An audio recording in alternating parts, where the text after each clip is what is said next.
भारत में शहरी ग्रामीण स्वास्थ्य असमानता को निम्न में से कौन सी सबसे अच्छी तरह समझता बताएंगे इसका आंसर। ठीक है, आज के पेपर में करीब 10 या 15 क्वेश्चन हिस्ट्री के में ऐड किए हैं जो आपके सिलेबस से है। ठीक है, आपके सिलेबस से जो हिस्ट्री के क्वेश्चन दिए गए, पोर्शन दिया गया, वहाँ से उसको भी ऐड किया गया। ठीक है, चलिए आंसर देंगे आप फिर से। भारत में शहरी ग्रामीण स्वास्थ्य असमानता को निम्न में से कौन सबसे अच्छी तरह समझता है। ए, स्वास्थ्य सुविधाओं का समान वितरण, बी, स्वास्थ्य सुविधाओं का शहरी क्षेत्र में केंद्रित होना, सी, ग्रामीण क्षेत्रों में बेहतर सुविधाएं, और डी, सेवाओं में कोई अंतर नहीं। जी नमस्कार अजीत जी,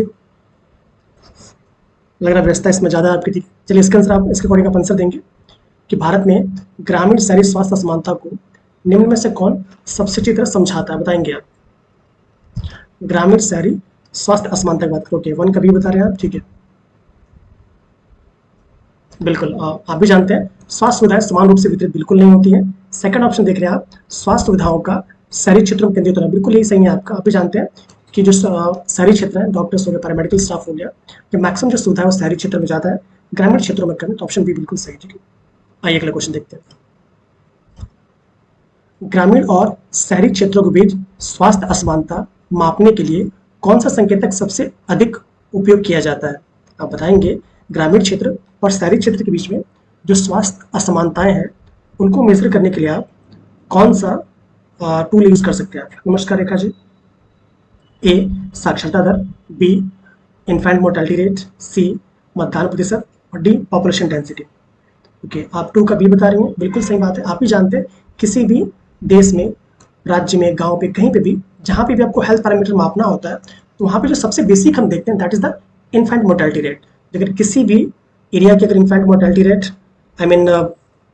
खराब है तो इसका मतलब ये है कि वहाँ की स्वास्थ्य व्यवस्था बहुत ही खराब है। ठीक है, और आप जानते हैं कि वहाँ नेशनल हेल्थ मिशन है, वो आपका फीमेल एंड चाइल्ड बहुत अच्छा वर्क करता है, तो इसके लिए पैरामीटर आपका यही है। ठीक है, ऑप्शन बी लगाइएगा। जी सबका सही आ रहा है। ठीक है, अगले क्वेश्चन पर मूव करते हैं आप। In India which of the following is true regarding doctor population ratio. Bharat में डॉक्टर जनसंख्या अनुपात के संबंध में कौन सा कथन सही है, बताइएगा। ए, ग्रामीण क्षेत्रों में बेहतर, बी, दोनों में समान, सी, शहरी क्षेत्रों में बेहतर, और डी, ग्रामीण क्षेत्रों में डॉक्टर नहीं है। बताएंगे इसका आंसर आप।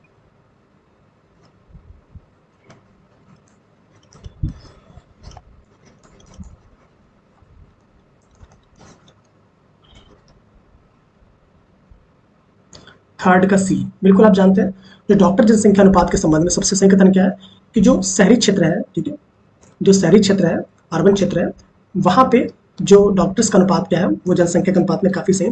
तो थर्ड का सी लगाएंगे आप। एक क्वेश्चन का जवाब देंगे आप लोग, जो HWC में है, HWC में का मेन काम जो होता है कौन देखता है, कम्युनिटी हेल्थ सेंटर की CWC देखता है, कम्युनिटी हेल्थ ऑफिसर देखता है, या ANM देखती है, या मेडिकल ऑफिसर देखता है, या फिर स्पेशलिस्ट डॉक्टर देखता है। बताएंगे आप HWC का मेन काम कौन देखता है। यहाँ पे एक लाइन में कह सकता मालिक कौन होता है। हेल्थ एंड वेलनेस सेंटर्स की बात कर रहा हूं मैं, HWC।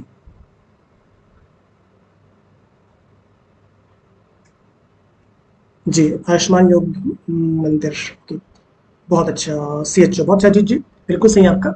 जो CHO होता है, जो कम्युनिटी हेल्थ ऑफिसर होता है, वही हेल्थ एंड वेलनेस सेंटर्स का सर्वर कह सकते हैं। ऑप्शन ये सही है, बिल्कुल बहुत अच्छा अजीत जी, वैशाली जी।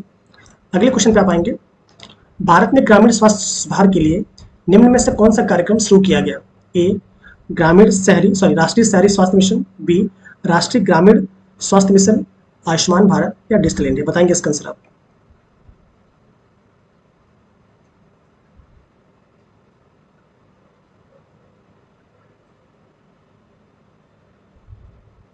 क्वेश्चन नंबर 4 पे आप आ जाएंगे। भारत में ग्रामीण, 4 का सी बता रहे हैं आप। ओके,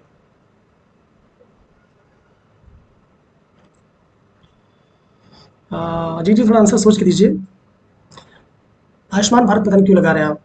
भारत में ग्रामीण स्वास्थ्य सुधार के लिए निम्न में से कौन सा कार्यक्रम शुरू किया गया। ठीक है, ये आयुष्मान भारत सबके लिए है ना, तो इसका आंसर मेरे अकॉर्डिंग बी होना चाहिए। ठीक है, इसका आंसर बी लगाइएगा। जब ग्रामीण की बात करें तो नेशनल रूरल हेल्थ मिशन की बात करेंगे ना, आयुष्मान भारत पूरी सबके लिए है। ठीक है, केवल ग्रामीण के लिए नहीं है। ऑप्शंस को ध्यान से देखेंगे तो इसका आंसर निकल जाएगा। ठीक है, सो ऑप्शन बी लगाइएगा। आप भी जानते हैं कि 2005 में स्टार्ट किया गया था। ठीक है, अगले क्वेश्चन पे आप आएंगे। ग्रामीण क्षेत्रों में अधिक मातृ मृत्यु दर का कारण क्या है। ठीक है, जो आपके ग्रामीण क्षेत्र है इनमें अधिक मातृ मृत्यु दर का कारण क्या बताएंगे आप? ए बेहतर अस्पताल, बी प्रशिक्षित स्वास्थ्य कर्मियों की कमी, सी उच्च जागरूकता और डी बेहतर पोषण, बताएंगे आप? नमस्कार अफरोज जी।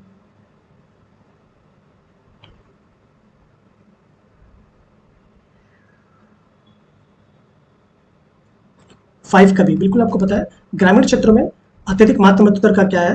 प्रशिक्षित स्वास्थ्य कर्मियों की कमी, आप भी जानते हैं जो आपके स्किल्ड हेल्थ केयर स्टाफ है उनकी मात्रा बहुत कम है ग्रामीण क्षेत्रों में।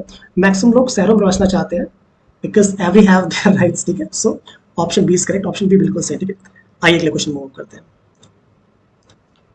भारत में कौन निम्न में कौन भारत में ग्रामीण स्वास्थ्य की प्रमुख समस्या नहीं है, बताएंगे आप? इसमें से कौन सा ग्रामीण स्वास्थ्य की प्रमुख समस्या नहीं है, बताइएगा? खराब स्वच्छता, ढांचे की कमी, डॉक्टरों की कमी या अस्पताल की अधिक उपलब्धता, बताएंगे आप?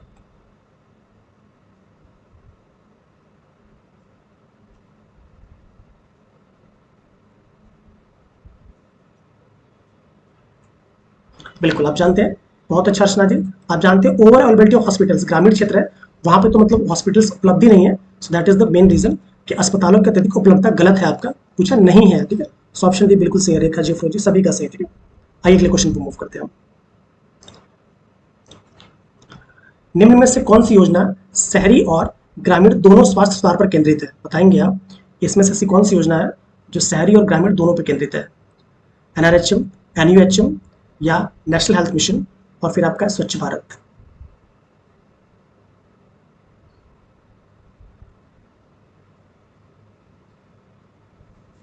चलिए आप क्वेश्चन नंबर 7 का आंसर देंगे आप?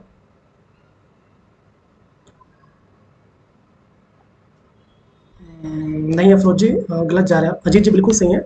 जब ग्रामीण और शहरी दोनों को जोड़ दिया गया तो एनएचएम हो जाएगा ना, 2003 में ही, सॉरी 2013 में ही एनएचएम को बनाया गया है इन दोनों को मिला के, ठीक है। इसका सही आंसर हमारे क्या हो जाएगा? इसका सही आंसर सी जी प्रिंस जी, ठीक है। इसका सही आंसर सी हो जाएगा, नेशनल हेल्थ मिशन, जिसकी स्थापना कब की गई है? 2013 में, ठीक है। जी जी जी, अगले क्वेश्चन पर मूव करते हैं। अवधेश जी लग रहा है पेपर देने गए आप, ठीक है। आइए अगला क्वेश्चन देखते हैं। आज की क्लास आपको मिस नहीं करनी चाहिए थी अवधेश जी, ठीक है। आई मीन कम्युनिटी हेल्थ पर बात कर रहा हूँ, ठीक है। जब रिकॉर्डेड है देख लीजिए उसको, ठीक है। निम्न में से कौन सा कारक ग्रामीण शहरी स्वास्थ्य अंतर को बढ़ाता है, बताइएगा? ऐसा कौन सा कारक है जो ग्रामीण शहरी स्वास्थ्य अंतर को बढ़ाता, इंक्रीज करता है? शिक्षा में अंतर, आय में समानता, खराब ढांचा या उपयुक्त सभी?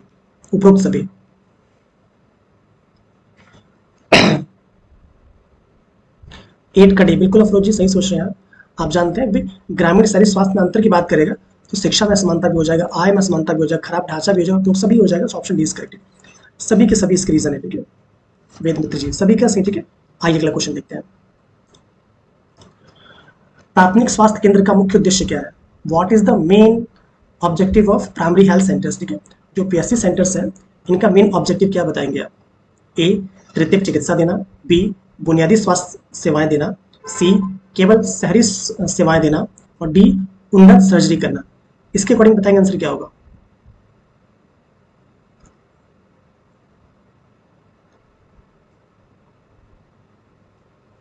जी अर्चना जी बहुत अच्छा। इसका आंसर क्या हो जाएगा? शौर्य जी, अर्चना, अच्छा सभी का आंसर सही आ रहा है, ठीक है। 8 का भी बिल्कुल सही है। Provide basic health care facilities, ठीक है, सर्विसेज, बुनियादी स्वास्थ्य सेवाएं देने के लिए हम क्या करते हैं? हम ऑप्शन बी बिल्कुल सही, ठीक है जी। Provide basic health facilities, option B is correct. अगले क्वेश्चन पे आएंगे आप। Which of the following best represents a solution to reduce rural urban health gap? निम्न में से कौन ग्रामीण शहरी स्वास्थ्य अंतर को कम करने का सर्वोत्तम उपाय है, बताइएगा? ए शहरी अस्पताल बढ़ाना, बी ग्रामीण स्वास्थ्य ढांचे को मजबूत करना, सी ग्रामीण जनसंख्या घटाना और डी सभी अस्पतालों का निजीकरण, बताइएगा इसका आंसर क्या होगा?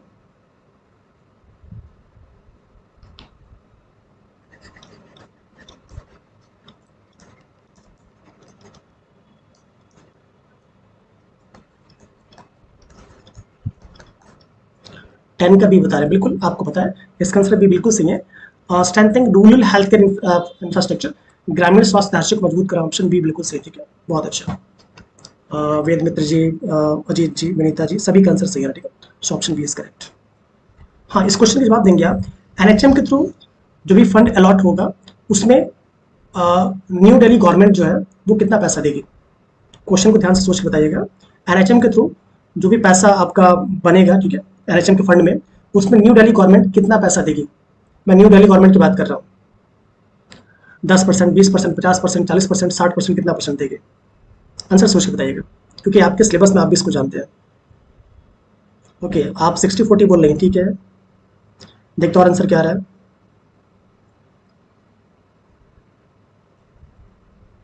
मनोज जी आप भी 60-40 बता रहे हैं, ठीक है। अजीत जी 40, ठीक है। ठीक है, बहुत अच्छा। नहीं, अवधेश जी आप गलत हैं, ठीक है। बाकी सबका आंसर सही है, ठीक है। नहीं, आपको पता है न्यू दिल्ली गवर्नमेंट 40% देगी, ठीक है। और आप जब रेशियो की बात करते हैं सेंट्रल इज टू स्टेट की बात करेंगे तो यहाँ तो हम लिखेंगे आप 60-40%, ठीक है। 60-40%, ठीक है, बहुत अच्छा। कोई बात नहीं रेखा जी, ठीक है, ये सब सिलेबस का पार्ट है तो पढ़िएगा, ठीक है जी। अगला क्वेश्चन देखते हैं। Consider the following statement regarding, आप बिल्कुल सिलेबस पे स्टिक होकर करेंगे तो आपका क्वेश्चन कहीं गलत नहीं, कहीं से पढ़िए, बट सिलेबस इधर उधर ना हुई, ठीक है। सिलेबस में भले 6 पॉइंट आपको दिया गया है, पर वो 6 पॉइंट आपका 76 पॉइंट है, ठीक है। ध्यान से पढ़ेंगे आप, ठीक है, बुक्स के हेल्प से कहीं से भी, तो 76 पॉइंट है, केवल सीएससी की बात मैं कर रहा हूँ, कम्युनिटी सब्जेक्ट, ठीक है। फिर अलग अलग सब्जेक्ट अलग अलग टॉपिक है। भारत में ग्रामीण शहरी स्वास्थ्य असमानता के बीच निम्नलिखित कथनों पर विचार करें। आइए 1 2 3 कर लीजिएगा। 1 2 3 इसके अकॉर्डिंग आंसर देंगे आप, ठीक है। नहीं विनोद जी, जो 19:,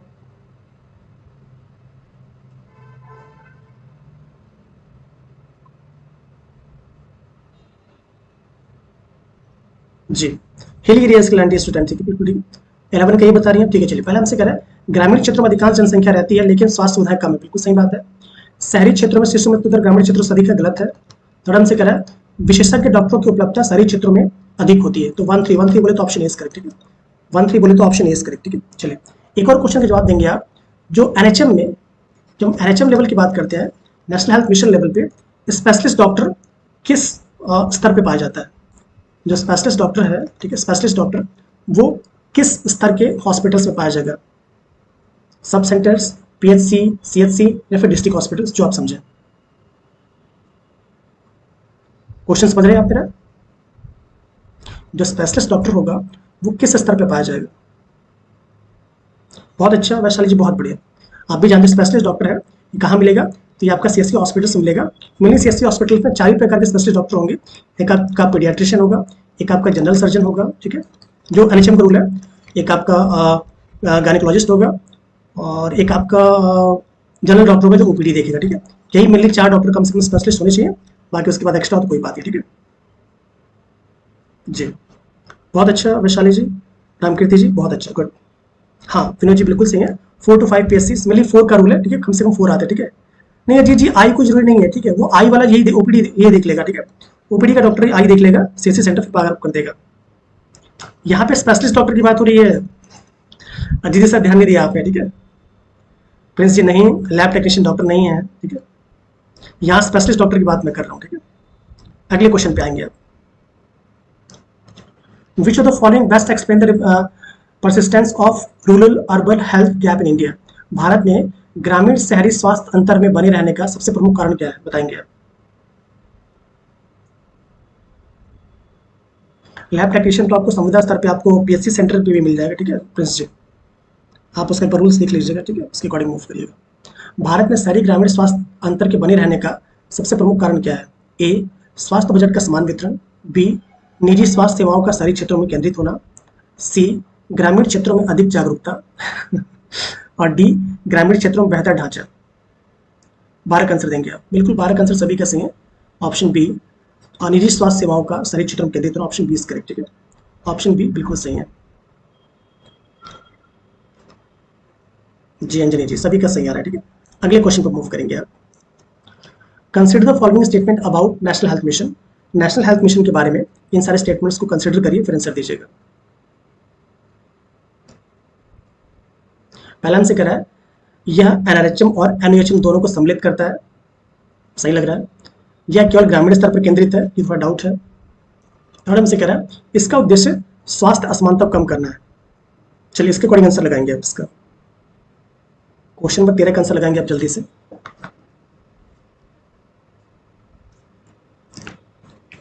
13 का ए बता रही हूँ। ओके,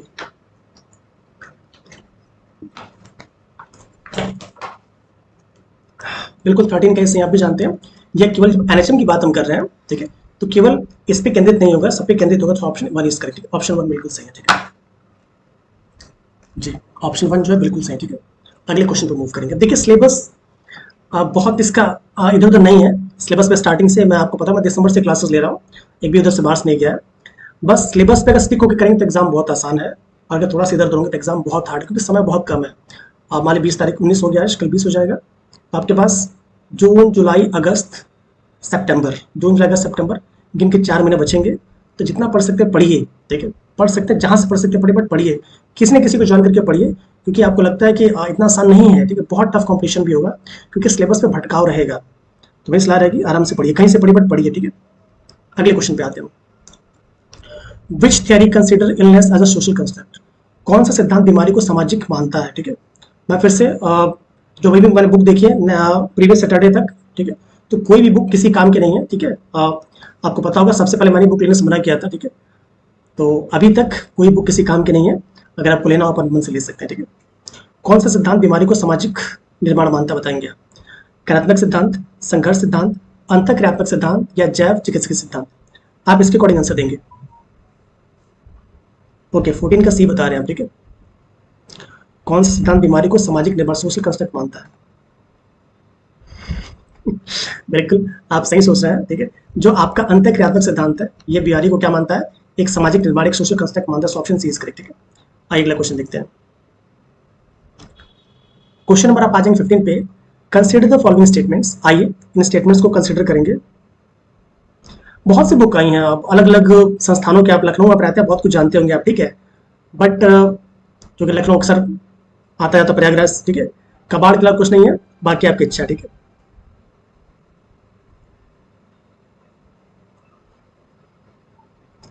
क्वेश्चन 15 पे आप आ जाएंगे। कंसिडर द फॉलोइंग स्टेटमेंट्स, ठीक है, निम्नलिखित कथनों पर विचार करिए। पहला हमसे कह रहा है कार्यात्मक सिद्धांत बीमारी को सामाजिक विचलन के रूप में देखता है। सेकंड हमसे कह रहा है sick role exempts the individual from all social responsibility permanently, रोगी भूमिका व्यक्ति को सभी सामाजिक दायित्वों से स्थायी छूट देता है। थर्ड हमसे कह रहा है रोगी से चिकित्सीय सहायता लेने से मना किया जाता है। बताइए इसका आंसर क्या होगा?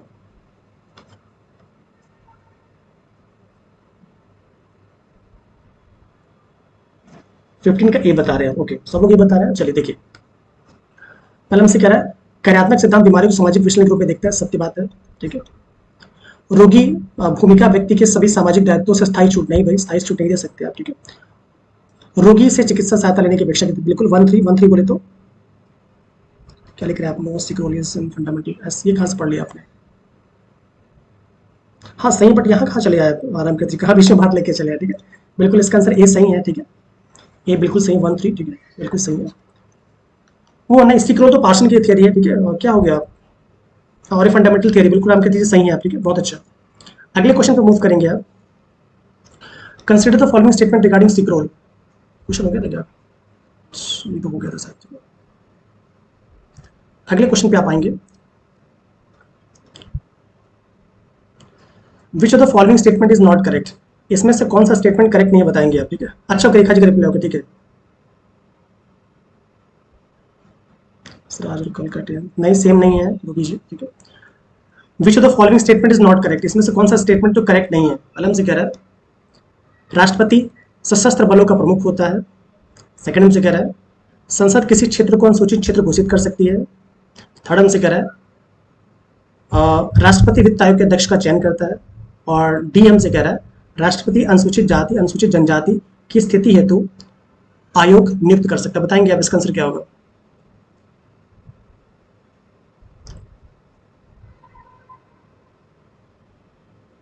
सेवनटीन का आंसर देंगे आप, ओके। देखिए आप, सही बात है, जो राष्ट्रपति जी होते हैं सशस्त्र बलों के प्रमुख होते हैं, पहला तो बिल्कुल सही है, ठीक है, पहला बिल्कुल सही है। फिर कह रहा है संसद किसी क्षेत्र को अनुसूचित क्षेत्र नहीं, भाई संसद नहीं घोषित करती है, उसको घोषित करने का काम राष्ट्रपति जी का होता है, तो ऑप्शन बी बिल्कुल गलत है। थर्ड हमसे कह रहा है राष्ट्रपति वित्त आयोग की अध्यक्ष की नियुक्ति करता है, आर्टिकल 280 याद होगा, बिल्कुल सही है आपका। राष्ट्रपति अनुसूचित जाति जनजाति की स्थिति के लिए आयोग नियुक्त करते हैं, भी सही है, ठीक है, ऑप्शन 20 इनकरेक्ट, बाकी सब सही, ठीक है जी। घोषणा राष्ट्रपति जी करेंगे, ठीक है। अगले क्वेश्चन पे आते हैं। यदि अविश्वास प्रस्ताव पारित हो जाए तो मंत्रिपरिषद को किसके बहुमत से इस्तीफा देना पड़ता है? ठीक है, अगर कहीं पे अविश्वास प्रस्ताव पारित हो जाए तो जो मंत्रिपरिषद है उसे किसके बहुमत से इस्तीफा देना पड़ता है? ए लोकसभा, बी राज्यसभा, सी दोनों सदन, या डी संयुक्त बैठक। ये क्या क्वेश्चन, अच्छा आसान क्वेश्चन। यदि अविश्वास प्रस्ताव पारित होता है तो मंत्रिपरिषद को किसके बहुमत से इस्तीफा देना पड़ता है? जी बिल्कुल आसान है, आप जानते हैं लोकसभा के, क्योंकि जो मंत्रिपरिषद होती है वो लोकसभा के प्रति उत्तरदायी होती है। जब वो लोकसभा के प्रति उत्तरदायी है तो बहुमत से इस्तीफा कहाँ देना पड़ेगा? लोकसभा में, ठीक है जी। ऑप्शन इज करेक्ट जी, ऑप्शन इज सभी का सही, ठीक है। जिसका गलत होगा उसको मैं टोक दूंगा, बाकी सबका सही है, ठीक है। अगले क्वेश्चन पे आते हैं। If a minister loses a no confidence motion, यदि मंत्री के खिलाफ अविश्वास प्रस्ताव पारित हो जाए तो क्या होगा बताइएगा? पहला, लोकसभा भंग हो जाएगी। दूसरा, केवल प्रधानमंत्री और संबंधित मंत्री इस्तीफा देंगे। सी, पूरी मंत्रिपरिषद इस्तीफा देगी। और डी, केवल मंत्री इस्तीफा देगा। इसमें शिक्षा मंत्री कौन है बताएंगे आप? इस समय शिक्षा मंत्री कौन है?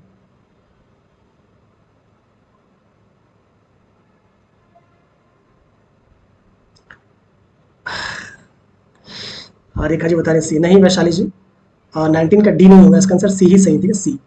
पूरी मंत्रिपरिषद, जब भी किसी एक मंत्री के खिलाफ अगर अविश्वास प्रस्ताव पारित हो जाएगा तो पूरी मंत्रिपरिषद इस्तीफा देती है। ऑप्शन सी करेक्ट, ठीक है। ऑप्शन सी सही है इसका, ठीक है। इसमें आप जानते हैं शिक्षा मंत्री धर्मेंद्र प्रधान जी ऐसा है, ठीक है। गजब का बवाल काटा उन्होंने। अशोक प्रधान नहीं, धर्मेंद्र प्रधान ना जी, धर्मेंद्र प्रधान जी है, ठीक है। और अगर वो इस्तीफा दे देते हैं, इस्तीफा देंगे तो पूरी मंत्रिपरिषद इस्तीफा देगी। हाँ, उन्हें चाहेगा तो रिप्लेस किया जा सकता है, बट पता नहीं क्यों गवर्नमेंट कर नहीं रही है, हर बार नीट का पेपर लीक करवा देते हैं, ठीक है। चलिए अगला क्वेश्चन देखते हैं। 26 अक्टूबर 1947 भारत इतिहास में क्यों महत्वपूर्ण बताएंगे आप? हाँ, संदीप सिंह यूपी के हैं जी, बेसिक के हैं, ये भी अंडा बंडा बयान देते रहते हैं, ठीक है। कभी कहते हैं हाँ, कभी कहते नहीं। चलिए इसका आंसर देंगे आप। 26 अक्टूबर 1947 भारत इतिहास में क्यों महत्वपूर्ण है? विलय पत्र पर हस्ताक्षर, क्योंकि कल कल ही लेखपाल का पेपर है ना, कल या परसों है लेखपाल का पेपर, ठीक है। तभी तक सब जगह ठंडा है, जैसे लेखपाल का पेपर खत्म होगा फिर से भीड़ आने स्टार्ट हो जाएगी, ठीक है। चलिए, हमारे जो सेकंड बैच है लेखपाल के बाद ही हम लेखपाल का वेट कर रहे हैं, ठीक है। हाँ, मैं नेट की बात कर रहा था, और क्या बताएंगे इसका आंसर क्या होगा? बहुत टाइम ले रहे हैं आप, जल्दी बताइए। 20 का ए, विलय पत्र पर हस्ताक्षर। बहुत अच्छा अफरोज जी, अजीत जी, बिल्कुल सही है, ठीक है जी। 20 का है, क्योंकि इसी दिन क्या हुआ था? विलय पत्र पर हस्ताक्षर हुआ था, इसलिए फेमस है, ठीक है।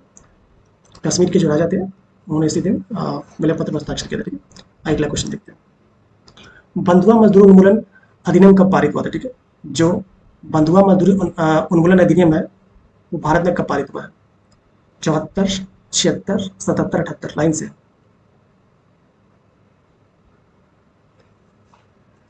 जो बंधुआ मजदूरी उन्मूलन अधिनियम कब पारित हुआ?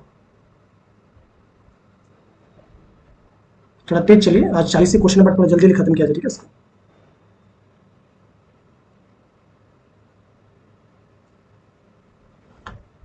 नहीं, एलन ब्रो कहाँ चले आए आप, ठीक है। ये सब 1900 की बात कर रहे हैं हम लोग, ठीक है।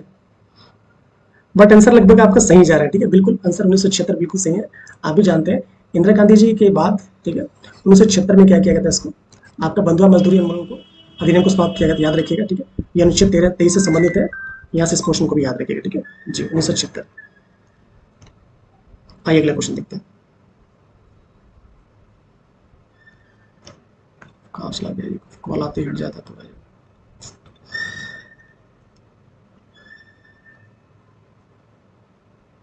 जी, आइए अगला क्वेश्चन देखते हैं। गंगा नदी डॉल्फिन के बारे में कौन सा कथन सही नहीं है? आपको बताना कौन सा कथन सही नहीं, इसके अकॉर्डिंग बताइएगा। हाँ, ब्रिटिश का भी, पर 1976 की बात थोड़ी नहीं करेंगे, वो तो पहले का है ना। जैसे एवोल्यूशन की बात करते हैं तो 1900, आपने एलन ब्रो का नाम सुना होगा, बिल्कुल सही है। दास प्रथा के अलग है, फिर आपका सबके अलग अलग है, ठीक है, वहां पे आएंगे जी। 22 पे आ जाएंगे आप। गंगा नदी डॉल्फिन के बारे में कौन सा कथन सही नहीं है बताएंगे आप? पहला, यह मीठे पानी में पाई जाती है, अंधी होती है, ये संकटग्रस्त है, गंगा में प्रचुर मात्रा में पाई जाती है। बी, नहीं भाई, ये अंधी होती है, इसको सुस कहते हैं शायद लोकल लैंग्वेज में, प्रयागराज की लैंग्वेज जी, ठीक है। और आपको तो बताना चाहिए कि गंगा डॉल्फिन सेंचुरी कहाँ बनी है। आप अजय जी बिहार से, तो आपको पक्का पता होना चाहिए, ठीक है। 20 का डी सही है, गंगा में प्रचुर मात्रा में पाई जाती है, ये फिक्स नहीं है, ठीक है। ये डी गलत है, बाकी सब सही, ठीक है। इसका डी गलत है, क्योंकि ये आपका गंगा नदी में एविडेंस में नहीं पाई जाती है, ठीक है। तो इसका डी गलत है, बाकी सब ठीक है। भागलपुर का नाम आपने सुना होगा अजीत जी, ठीक है, आपके घर के आसपास ही है, वहाँ से कोरिलेट करेगा इसका आंसर, ठीक है। भागलपुर में ही आपका डॉल्फिन सेंचुरी बनी है, ठीक है जी। अगले क्वेश्चन पे आप आएंगे, social forestry was first recommended by, सामाजिक वानिकी की अवधारणा का सुझाव किसने दिया था? जी बिल्कुल, जो सामाजिक वानिकी है इसकी अवधारणा का सुझाव किसने दिया था? National commission on agriculture, FAO, forest research institute और यूनाइटेड नेशंस। और बीपीएससी में तो हर बार एक आध बार घुमा के पक्का क्वेश्चन आता है, ठीक है।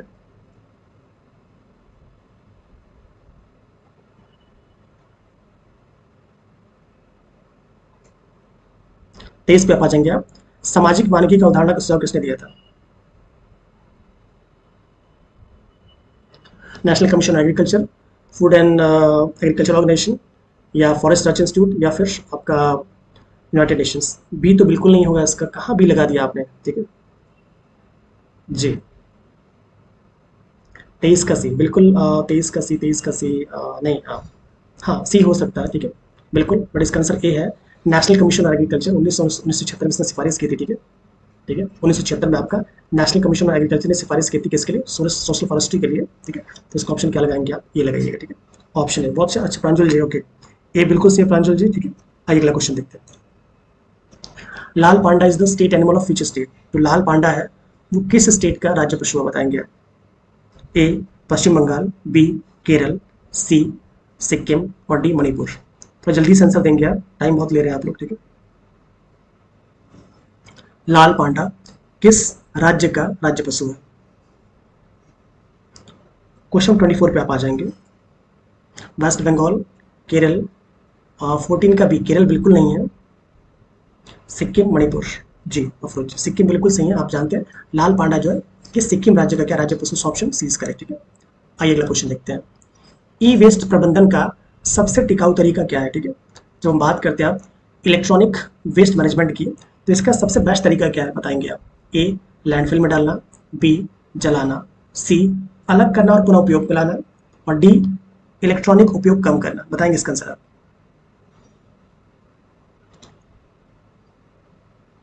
क्वेश्चन नंबर 25 पे आप आ जाएंगे, जल्दी से आंसर देंगे आप इसका। जी बहुत अच्छा प्रांजल जी, बिल्कुल सही है आपका।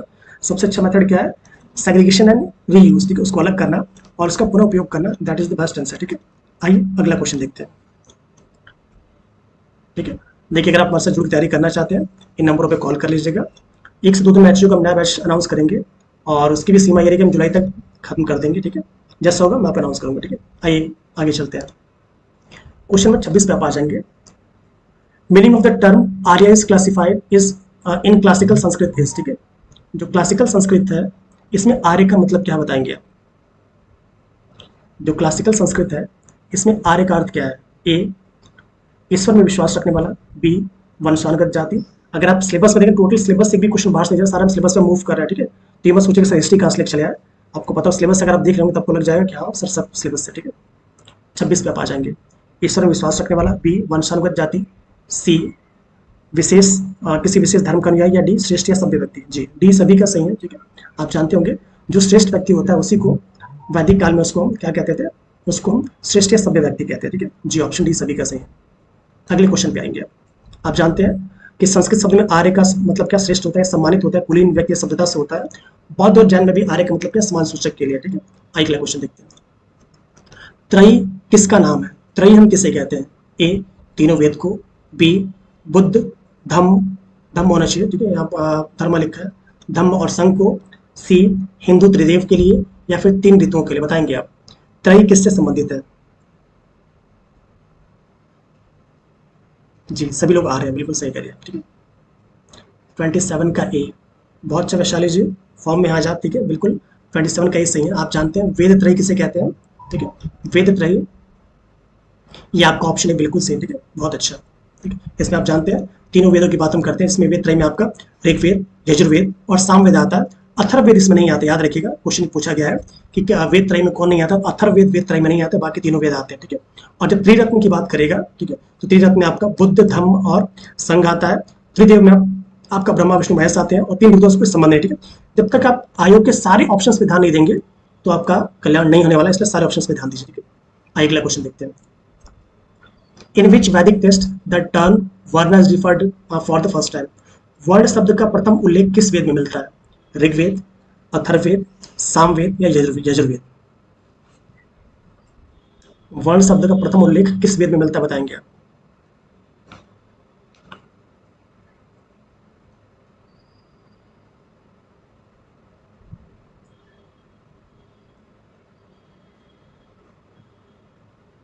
थोड़ा तेज चला जाए। जी जी जी, बिल्कुल सही है। डी नहीं होगा, डी नहीं होगा, ठीक है। इसका आंसर यही होगा। आप जानते हैं ऋग्वेद में जो 10वां मंडल है उसमें पुरुष सूक्त में आपका वर्ण शब्द की बात की जाती है। इसमें 4 वर्णों की बात की गई है, ब्राह्मण, क्षत्रिय, वैश्य, शूद्र, याद रखिएगा, ठीक है। और प्रारंभिक काल में वर्ण का मतलब कर्म आधारित था, जन्म आधारित बिल्कुल नहीं था, यहाँ से याद रखिएगा, ठीक है। सामवेद में क्या होता है? ये संगीत पर आधारित है। अथर्ववेद में जादू टोना और उनकी बात करते हैं। और यजुर्वेद में यज्ञों के नियम है, याद रखिएगा, ठीक है। आइए अगला क्वेश्चन देखते हैं। वेद मित्र जी बिल्कुल आपके नाम से कोरिलेट कर रहा है, आपका आंसर सही होगा, ठीक है। क्वेश्चन नंबर आप आ जाएंगे 29 पे। क्वेश्चन नंबर गलत हो गया क्या? अच्छा 29 पे आएंगे, ठीक है, ओके। वर्ण व्यवस्था से संबंधित पुरुष सूक्त मूलतः किस वेद से संबंधित है, बताएंगे आप? जो पुरुष सूक्त है वो किस वेद से संबंधित है? अथर्ववेद। मैंने कोशिश किया कि जान के रिपीटेशन हो, बट कहीं का रिपीटेशन आपको मिल जाएगा। पुरुष सूक्त मूलतः किस वेद में है? अथर्ववेद, सामवेद, ऋग्वेद या मनुस्मृति, बताएंगे आप? 29 का सी बिल्कुल सही है वैशाली जी। आप जानते हैं ऋग्वेद में ही, अभी आपने 10वें मंडल में देखा तो पुरुष सूक्त की बात की थी, ठीक है।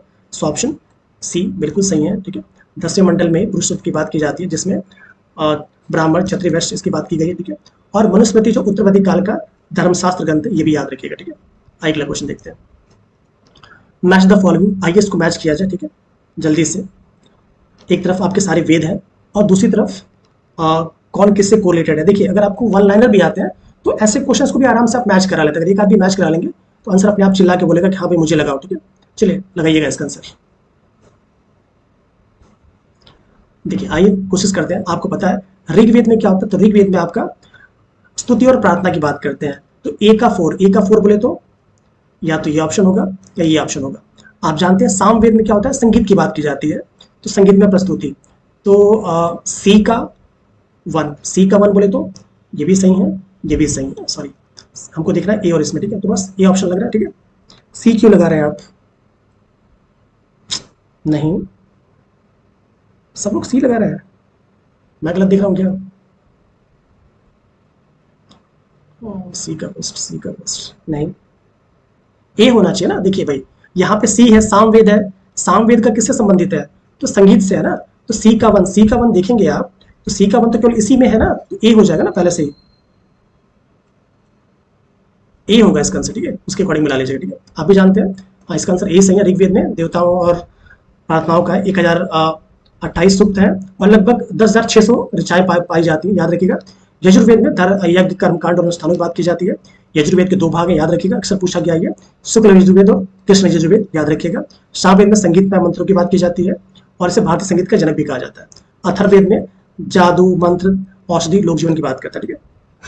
कोई बात नहीं, ऑप्शन में कंफ्यूज है, कोई बात नहीं, मैं भी हो जाता हूँ, ठीक है। चलिए नेक्स्ट क्वेश्चन पे आप आएंगे आप। ऋग्वेद क्या है? ए स्तुतियों का संग्रह, बी कहानियों का संग्रह, सी शब्दों का संग्रह या डी युद्ध संबंधी ग्रंथ। इसके अकॉर्डिंग बताएंगे आप कि जो ऋग्वेद है वो क्या है?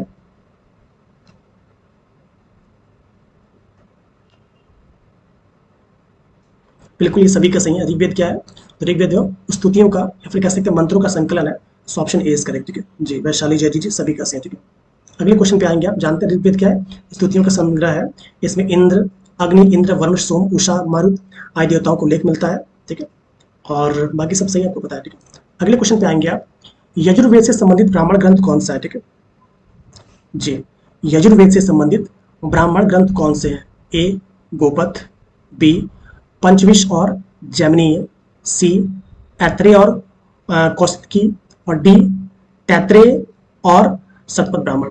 बताएंगे आप यजुर्वेद से संबंधित ब्राह्मण ग्रंथ कौन से हैं? एमपीपीसी सवाल में पूछा गया था, इसमें मुझे लगा इसको रखना चाहिए, ठीक है। यजुर्वेद से संबंधित ब्राह्मण ग्रंथ कौन सा है?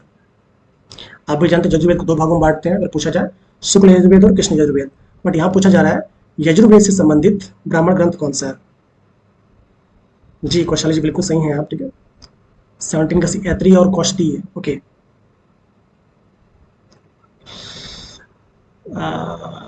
गोपथ बिल्कुल नहीं है, बी भी नहीं है, सी और डी में आइए।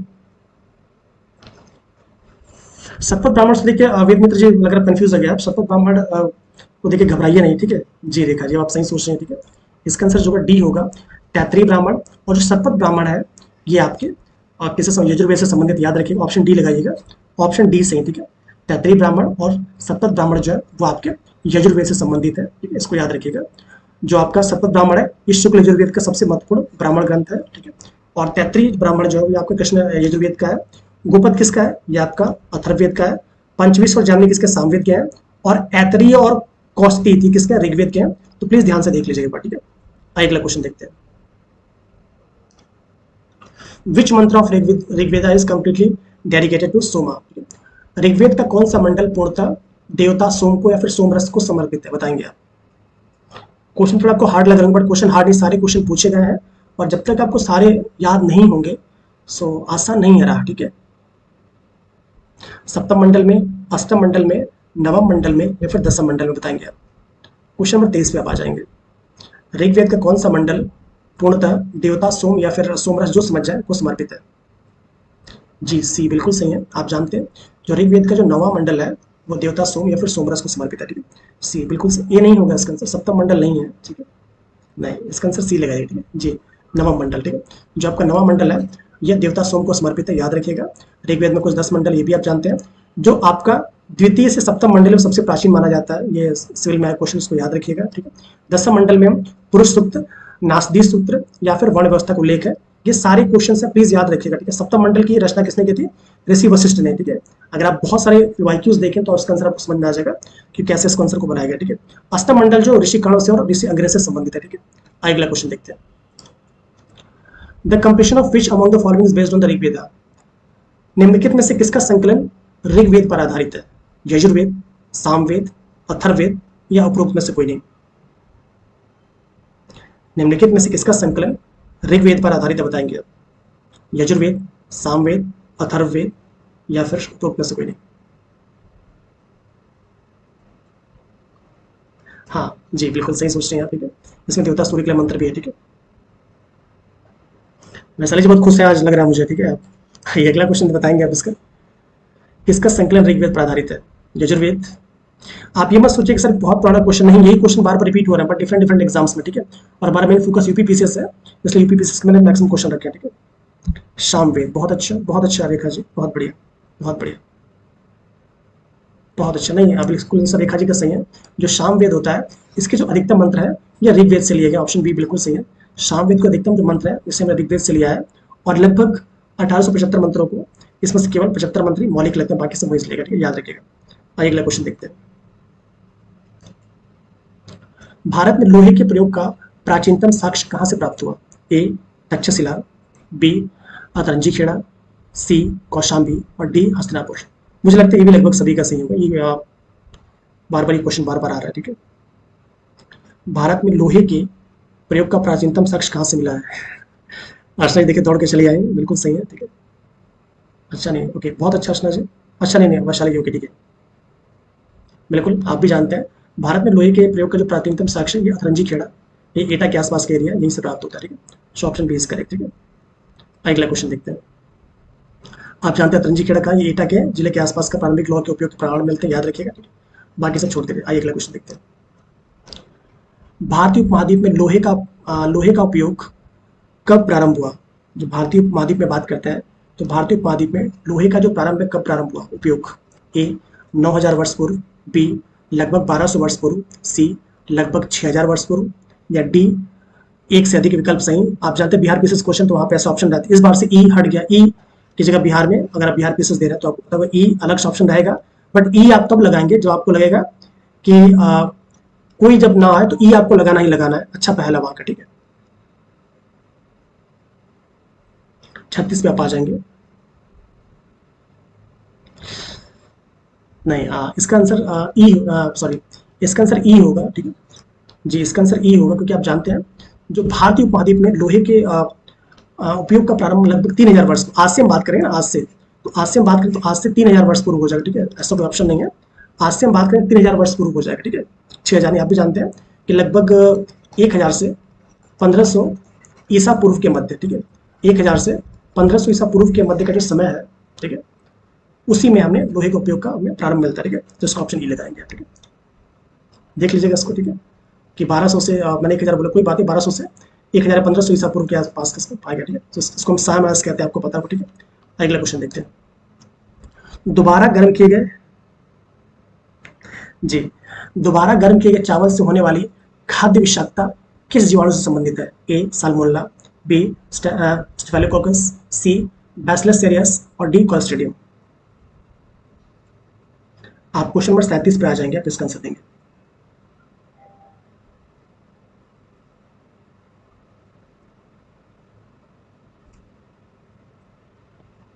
दोबारा गर्म किए गए चावल से होने वाली खाद्य विषाक्तता किससे संबंधित है?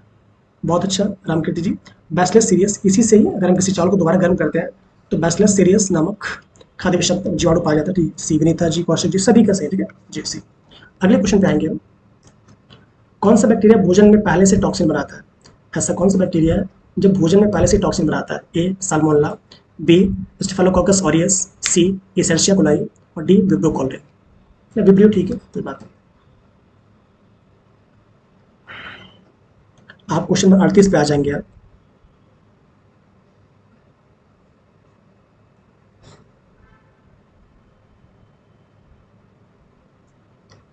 ऐसा कौन सा बैक्टीरिया है जो भोजन में पहले से टॉक्सिन बनाता है?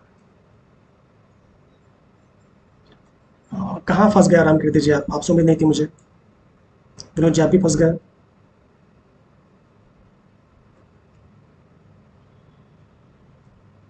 सबका गलत आ रहा है। भोजन में पहले से टॉक्सिन कौन बनाता है? अब इसका मतलब नहीं कि ABCD कर दिया, किसी ना किसी का सही तो होगा ही। जी, बहुत अच्छा वैशाली जी, इसका आंसर क्या ऑप्शन बी बिल्कुल सही है, ठीक है। स्टेफिलोकोकस ऑरियस, ठीक है, ये भोजन में पहले से टॉक्सिन बनाते हैं, याद रखिएगा, ठीक है। क्या इसका आंसर देंगे आप? ऑप्शन बी स्टेफिलोकोकस ऑरियस, ठीक, ऑप्शन बी इज करेक्ट। आइए अगला क्वेश्चन देखते हैं। निम्न में से कौन से रोग खराब जीवन परिस्थितियों के कारण आर्थिक रूप से कमजोर वर्ग में अधिक पाए जाते हैं? ठीक है, बताएंगे आप। जो कमजोर वर्ग है आर्थिक रूप से, उसमें कौन से ज्यादा पाए जाते हैं, मतलब कॉमन है? ट्यूबरक्लोसिस और डायरिया, बी हाइपरटेंशन और obesity, C migraine and allergy and D skin tanning and myopia. कल सुबह तक आपको सारे PDF आपके ग्रुप में मिल जाएंगे, निश्चिंत है, ठीक है। आपके एप्लीकेशन पे जो है उसमें सारे जो 86 अभी तक होगा, 84 सारे आपको 70 तक मैंने दे दिए, 70 के बाद के सारे मिल जाएंगे, ठीक है, निश्चिंत रहिए। मुझे लग रहा है इसलिए आपसे गलतियाँ हो रही है, ठीक है। 39 का ए बिल्कुल सही है। अफरोज जी, वैशाली जी, सभी का सही, ठीक है। ट्यूबरक्लोसिस एंड डायरिया, ठीक है, ऑप्शन इज करेक्ट। अगले क्वेश्चन पे चलते हैं। Consider the following statement regarding health care expenditure in India. Bharat में जो स्वास्थ्य व्यय के संबंध में इन कथनों पर आइए विचार किया जाए। आराम से कह रहा है, गरीब परिवार अपनी आय का अधिक हिस्सा स्वास्थ्य पर खर्च करते हैं। सेकंड हमसे कह रहा है, आउट ऑफ पॉकेट एक्सपेंडिचर, जेब से किया गया स्वास्थ्य खर्च परिवारों को गरीबी में ढकेल सकता है, ये तो सत्य लग रहा है। थर्ड हमसे कह रहा है, सार्वभौमिक स्वास्थ्य कवरेज का उद्देश्य आर्थिक बोझ कम करना है, ये भी सही लग रहा है। हमसे कह रहा है, गरीब परिवार अपनी आय का अधिकतम हिस्सा स्वास्थ्य पर खर्च करते हैं, ये हो सकता है, ठीक है। वो हम लोग पैड ग्रुप है प्रिंस जी, ठीक है, वो पैड ग्रुप है, वो एप्लीकेशन का ग्रुप है, उसी में जाता है, ठीक है। हमने कर लगभग 86 लगभग मॉक टेस्ट करवा चुका हूँ, ठीक है। मैं स्टार्टिंग से करवा, जब सिलेबस किसी को नहीं पता था मैं तब से करवा रहा हूँ, ठीक है जी, बहुत सही, ठीक है, बिल्कुल सही सोच रहे हैं आप, ठीक है। इसका आंसर डी हो जाएगा, सारे के सारे सही, क्योंकि आप जानते हैं गरीब परिवार अपनी आय का अधिकतम जो हिस्सा है वो स्वास्थ्य पर खर्च कर देते हैं, ठीक है। इसको क्या हो गया, सो 1 2 3 सारे से ऑप्शन डी इज करेक्ट, ठीक है। चलिए फिर आज 40 क्वेश्चन थे, ठीक है। कल फिर से मिलेंगे नई क्लास का, तब तक हैव अ नाइस डे, मुस्कुराइए, ठीक। अगर आप हमारे साथ जुड़ना चाहते हैं तो इस बैच में मत जुड़िए, क्योंकि बैच लगभग कंप्लीट के होने के करीब है। आप नए बैच में हमारे साथ जुड़ सकते हैं, जिसमें जुलाई तक कंप्लीट करेंगे। हम 2 से 3 दिन में अनाउंस करेंगे, ठीक है। तो आपको लगता है हमारे साथ जुड़ना, तब जुड़ सकते हैं, ठीक है। आइए फिर आज के लिए इतना ही, अगली क्लास में मिलते हैं, तब तक हैव अ नाइस डे, मुस्कुराइए, अपना और अपनों को ख्याल रखिए, ठीक है।